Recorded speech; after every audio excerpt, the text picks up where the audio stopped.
Good morning everyone. This video is for the students of class 12 subject economics.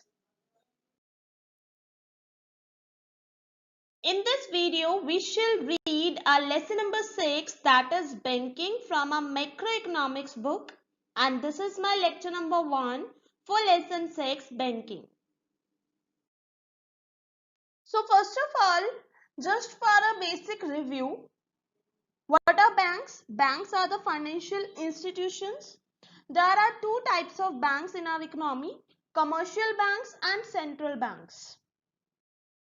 So what are commercial banks? It is that financial institution which accepts deposits from the people and offers loan for the purpose of consumption or investment. Okay, these are the commercial banks which we see around us, like Yes Bank, HDFC banks. These all are commercial banks which either accepts deposits from the public or they give loan to the public for consumption or investment. Okay, so as in definition I told you, the basic functions of commercial banks are: first one, accepting deposits. Okay, a commercial bank accepts deposits from the public. These deposits can be fixed deposits or term deposits. Term deposits are those deposits which can be issued anytime, withdrawn anytime, and fixed deposits are those deposits which cannot be withdrawn at any time, which is fixed. Okay. The second function of commercial bank is advancing loans. Advancing loans is another basic function of commercial banks. Okay, banks advance loans to producers for investment expenditure and to consumers for consumption expenditure. Now we shall study money creation by the commercial banks. Commercial banks create money in the form of credit to the borrowers. They give loans to the borrowers. Therefore, money creation by commercial bank is also known as credit creation by the commercial banks. Okay, commercial banks create money or credit on the basis of their cash reserves. Now, these are the basic assumptions for credit creation. Okay, the first assumption is that we are assuming there is single bank in the banking system. Okay, we are assuming that in our economy there is only one bank.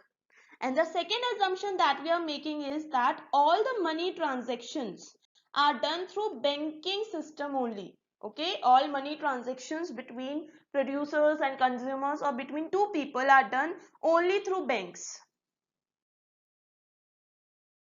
Now let's have a look on process of money creation, or we can say how commercial banks create credit or money. Okay. Let us assume that all banks in the economy receive cash deposits of rupees 10,000. Okay, we are assuming that all in our economy, okay, all banks receive cash deposits of rupees 10,000. This is an assumption. These are demand deposits of the people. What are demand deposits? Which can be withdrawn at any time. Okay, these are the demand deposits of the people or cash reserves with the bank. Okay, these are the cash reserves of the bank now. As deposits, these are liability of the bank because they have to repay these deposits to the public. And as cash reserves, these are assets of the bank. Why? Because through cash reserve, they can create money. Okay. Now, the banks are guided by their historical experience that all the depositors never withdraw their deposits at single point of time. Okay. Now, banks knew this through their experience that all the depositors who are depositing money in the bank will not appear at the same time for withdrawing that money. Therefore, what do the banks do?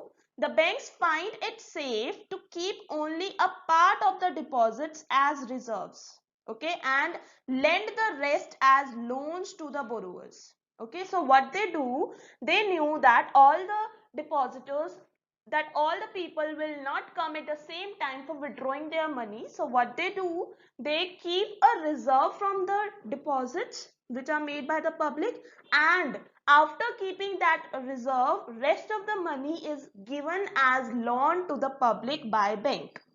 So let us assume that banks find it safe to keep cash reserves of only 10% of the demand deposits.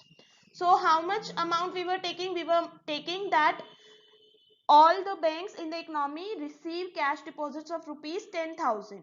So what would be the cash reserve that they have to keep? 10% of 10,000 would be rupees 1,000.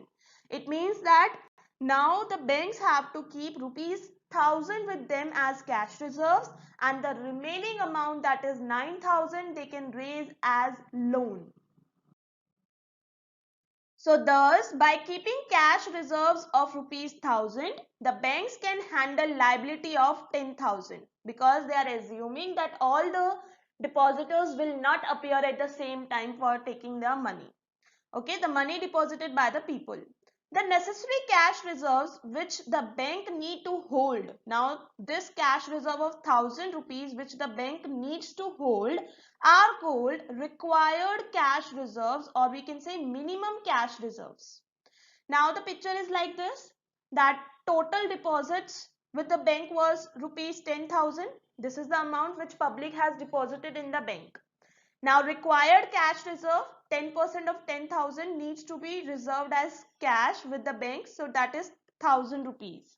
Now, what is the excess cash reserve which they can raise through loans? That is total cash reserve minus required cash reserve, that is 10,000 minus 1,000 rupees, 9,000.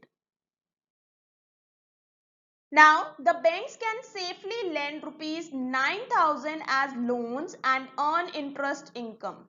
Okay, now what will the bank do? From 10,000 of deposit, they will reserve rupees 1,000, and rest of the amount, that is rupees 9,000, will be given as loan to the public, and bank will earn interest, because whenever bank grant loan to the public, public has to pay interest on that loan. Okay. But the banks never offer loans in cash. This is important, that banks never offer loans in cash. Instead, an account is opened in the name of the borrower, and loan amount is reflected as a credit item in the account. Okay. So what is the banks? If you go to a bank, okay, and you take a loan, then bank will not give you that loan amount in cash. Bank will open your account in the bank and will credit that amount in your account. Thus, the bank continue to hold rupees 10,000 even when 9,000 has been loaned out. Now also the bank is having 10,000 with it, because rupees 1,000 is kept as a reserve and 9,000 has been loaned out, but it is not given in cash. So still bank is having rupees 10,000. By loaning out 9,000, the banks have only increased their financial liability by amount of 9,000. What does this mean? This means that bank has given loan of 9,000, but still the bank is having the cash. Now the liability of bank has increased, that it has to pay 9,000 to the public or to the people whenever they will demand it, so that their total financial liability now, rupees 10,000 that was earlier deposited by the public, plus 9,000 that was now loaned out. Okay, so total, that is rupees 19,000. 10,000 are initial deposits which are known as primary deposits, and 9,000 are credited in the accounts by the way of loan. These are known as secondary deposits. Okay, both are demand deposits, as these can be withdrawn on demand anytime by writing checks. Okay, now what will happen? Total demand deposits of the banks now are 10,000 plus 9,000, that is 19,000. Okay, these are the demand deposits with the bank which can be demanded by the public anytime through checks, that is of 19,000.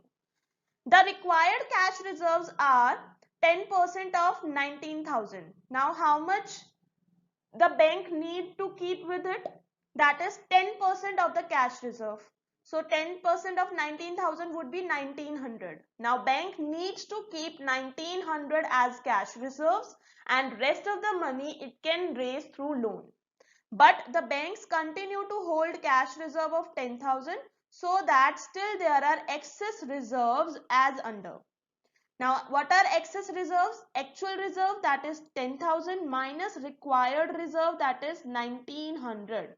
So now bank can raise loan of 8100. Okay,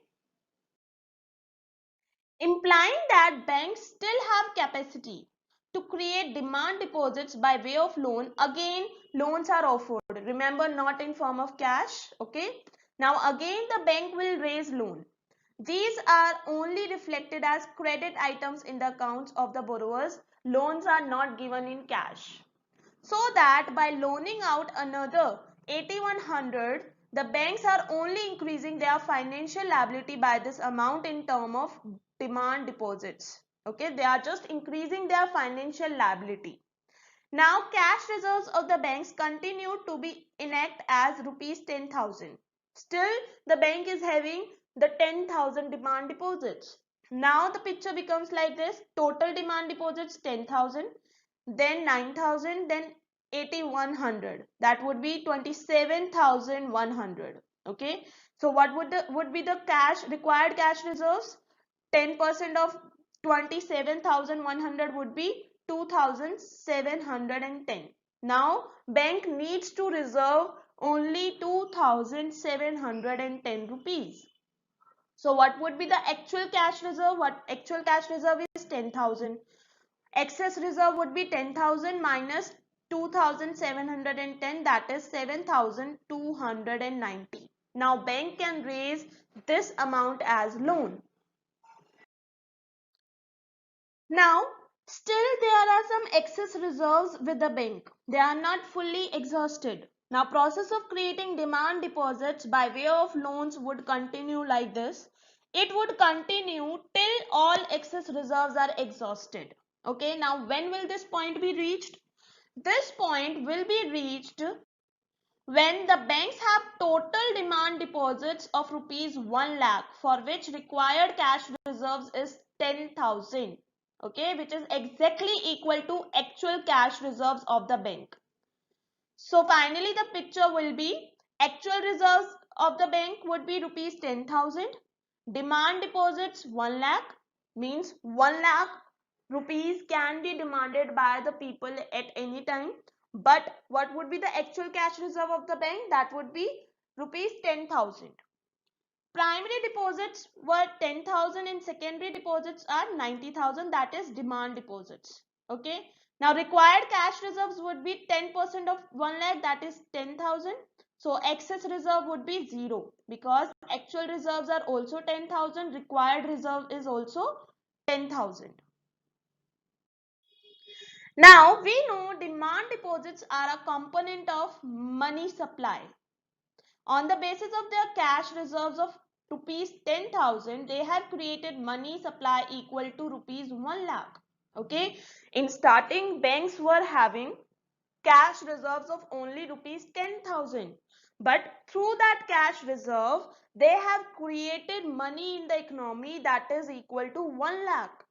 The money supply thus created by banks is called credit creation because money is created only in the form of credit, not in the form of cash, by the banks or money created by banks. Okay. Now, what are primary and secondary deposits? Primary deposits are cash deposits with the commercial banks by the people. Okay, these are a part of total demand deposits of the bank. So these are the deposits which are made by the people with the commercial banks. Secondary deposits are those deposits which arise on account of loans by the banks to the people. And secondary deposits are the deposits which are arise in the form of loans which are given to public by the banks. These are also a part of total demand deposits of the banks. Now important to note it is that while primary deposits indicate savings of depositors, because we people Deposits are savings in the banks. So they indicate savings of the depositors with the bank. Secondary deposits indicate borrowings of depositors from the banks. Secondary deposits are loans. So these are the borrowings of depositors from the banks. Secondary deposits are also called derivative deposits. So total demand deposits of commercial bank is equal to primary deposits plus secondary deposits. Now we shall study CRR, that is cash reserve ratio and credit multiplier. In India, CRR is determined not by the commercial bank. So what is CRR? Basically it is a minimum cash reserve which is to be maintained by the commercial banks, and it is not determined by the commercial banks themselves, but it is determined by RBI, that is Central Bank of India, or we can say Reserve Bank of India. Therefore, it is also called LRR, that is legal reserve ratio, because it is legally reserved by Central Bank of the country and RBI of our country, that is India. Also, the commercial banks are required to keep the stipulated or legally required cash reserve not with themselves but with RBI. Of course, the banks can keep excess reserves as vault cash with themselves. Okay, now what happened? Banks have to keep a reserve with the RBI or with the central bank also. Once CRR is known as fixed by RBI, we can find out credit multiplier. Okay, if we know the cash reserve ratio which is fixed by the central government, we can calculate credit multiplier, or the number of times the commercial banks can create credit in the economy per unit of their cash reserves with the RBI. Okay, so basically what is CRR? CRR is cash reserve ratio, which is the minimum cash reserve which is to be maintained by commercial banks. This cash reserve ratio is determined by the Central Bank of the country, and what is the Central Bank of India? That is RBI, Reserve Bank of India. Okay, so once if we know CRR, then we can easily calculate what is credit multiplier, or how many times the commercial bank can create credit in our economy. So credit multiplier is K, that is credit multiplier is equal to 1 divided by cash reserve ratio. In India, CRR is fixed by RBI, that is Central Bank. Accordingly, credit multiplier indicates maximum amount of money that commercial banks can create given their cash reserve with the RBI. Okay. So your homework is that you have to read page number 151 to 154 of lesson 6 banking from your macroeconomics book.